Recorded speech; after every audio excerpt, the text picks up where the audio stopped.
हे माझ्या मामाचं घर आहे बघा.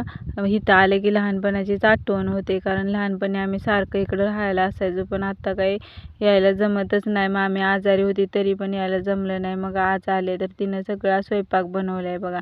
आजारी असून सुद्धा किती छान स्वयंपाक बनवला दा. पातळ आमटी वगैरे खूप छान. मला सगळा स्वयंपाकच मस्त वाटला. एकदम पोटभर जेवलो. नंतर मामाच्या मुलाला म्हटलं की बाहेरून फिरून येऊया का. मग फिरत फिरत इकडं आलो तर म्हणला, अक्का तुला पपई आवडते का. तर म्हणलं हो मला खूप पपई आवडते, भेटेल का. तर म्हणला हो भेटेल की. मग त्याने त्या झाडाच्या पपई काढलेत बघा. बऱ्याचशाच पपया होत्या, मोठ्या मोठ्या पपया काढल्या त्यानं. पाड लागलेला. याला थोडा दिवस कशात तरी कपड्यात म्हणला गुंडवून ठेवल्यास का नाही तर लगेच पिकतील. आणि या 2 कच्च्या पण भेटलेल्या, त्याची म्हणला तू भाजी कर, भाजी छान लागते. त्याच्यामध्ये सगळ्या भरून घेतल्या.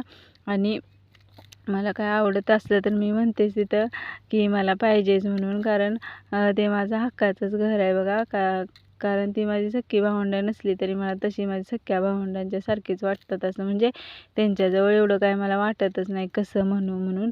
ह्या कच्च्या पपया राहिलेल्या त्या भक्तीनं घेतल्यात बघा. मला खूप आवडतात पपया. मग मामीला म्हटलेलं मी भांडी घासते, मामी थांब. तर नाही, मामीनं तोपर्यंत सगळी भांडी घासलीत बघा. आईकडे गेले तरी तसंच काही काम करून देत नाहीत, आणि मामीकडे आलं तरी पण मामीला असं वाटतं पोरगीला लई काम असतं, कशाला उगाच. आणि ह्या आईच्या चुलत्या आहेत बघा, माझ्या चुलत आजी आई, त्यांच्याबरोबर गप्पा मारत बसलेली. कारण आई पण बऱ्याच दिवसांनी आली होती. तिला इकडे यायला गाड्यांचा प्रॉब्लेम असल्यामुळे ती सारखी सारखी येत नाही. सगळ्या पपया स्वच्छ धुवून घेतल्या, कारण सगळा चिक लागला होता त्याला. तो म्हणला धुवून घ्या का व्यवस्थित, म्हणजे पिकत घालायला बऱ्या. आणि कशात तरी म्हणला पेपरमध्ये वगैरे गुंडवून ठेवल्या तर 4 दिवसात पिकतात. आता एवढ्या न्यायच्या कशा म्हणून तर त्याने हे ठिक्कं घेतलं बघा. ठिक्क्या सगळ्या भरल्या. आणि मग आता ठिक्कं गाडीपर्यंत पण पोचवायला तोच आजीला जातो म्हटलं आणि निघाले बघा. चला बाय, नंतर भेटूया.